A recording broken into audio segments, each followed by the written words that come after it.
Natanggap na ng 700 pamilya sa Caloocan City ang kanilang land titles sa lalim ng Expanded Pambansang Pabahay para sa Pilipino o 4PH program ni Pangulong Ferdinand Marcos Jr.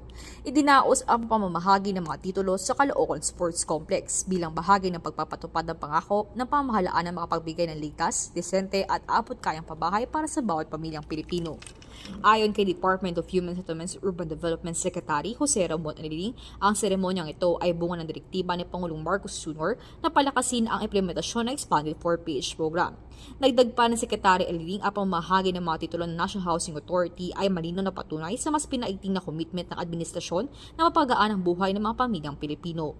Ang nasabing aktibidad ay nusunod sa Presidential Proclamation No. 366 kung saan nakapaloob ang Tala Development Project na may kabuuang sukat na 149 hektarya sa Caloocan City.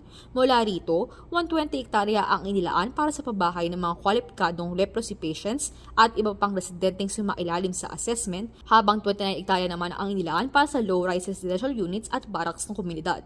Nagsimula ang Tala Project noong 1995 sa bisa ng Republic Act No. 7999 ng ligdaan ni dating Pangulong Fidel V. Ramos. Nagdeklara sa ilang bahagi ng Tala Estate bilang alienable at disposable lands. Noong taong 2000, mas nilawak ito sa pamamagitan ng Proclamation No. 366 ni dating Pangulong Joseph Estrada na naglaan ng karagdagang 50 hektarya para sa mga pasyenteng miketong at kanilang mga pamilya.